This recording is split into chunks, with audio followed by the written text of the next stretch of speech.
9 বছর হলো আমার বিয়ের। এখনো বাবার বাড়ির নাম শুনলে অস্থির হয়ে যায় যে কখন যাব বাবার বাড়ি। হ্যালো এভরিওয়ান, আসসালামু আলাইকুম। আজকে নিয়ে আসলাম আমার বাবার বাড়ি যাওয়ার ব্লগ। অনেক দিন পর বাড়ি যাচ্ছি, তাও আমার শ্বশুর শাশুড়ি ননদকে নিয়ে।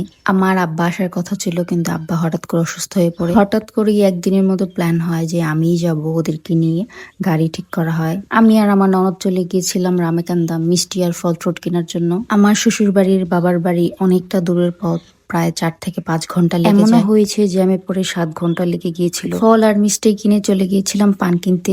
আমার মা কাকিরা সবাই পান খায়, আপনারা দেখলে বলবেন যে এটা এই হলো পান খাওয়া। আমার দাদা নাকি বলতো যে মেয়ে মানুষ যদি পানি না খায় তাহলে তাদের সৌন্দর্য। যখনই পান খাওয়ার জন্য বকাবকি করি তখনই বলে তোর দাদাই তো শিখাই দিয়ে গেছে পান খাওয়া। কি আর বলবো, আমরা সকাল সকাল বের হয়ে পড়ি, কারণ আব্বু অমুসিনতে সারাদিন থেকে সন্ধ্যার দিক ব্যাক করবে, তার জন্য ওই দিন অনেকটা টাইম লেগে গিয়েছে যাইতে, মানে জ্যামেই পড়েছিলাম। বাবার বাড়ির নাম নিলে আর মায়ের কথা মনে পড়লে এটাই মনে হয় যে বাবার বাড়ি যাব, খাবো আর ঘুমাবো, মানে শান্তি। এই যে চলে আসলাম ফেরিঘাট, এটা হচ্ছে 2020 নন্দী ফেরিঘাট। ফেরিঘাট আসলে আমরা যে 4-5 ঘন্টা জার্নি করছি, এটার পর আর ক্লান্তিটা দূর হয়ে যায়। মনে হয় যে এই তো চলে আসলাম বাবার বাড়ি। ফেরিঘাট আসার আগেই আমার ননদ বলে রাখবে, ভাবি আমি যাওয়ার পর আচার আর ঝালমুড়ি খাবো। 20 নন্দী ফেরিঘাট, এটি শুধু ফেরিঘাট নয়, এটি দুই তীরের মানুষের জীবনের সংযোগ। এক পাশে ব্রাহ্মণবাড়িয়া বাঞ্ছারামপুর, অন্য পাশে নারায়ণগঞ্জ 2500।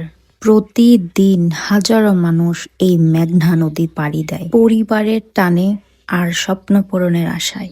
আর এই মেঘনার ঢেউয়ের সাথে সাথে চলে জীবনের গল্প।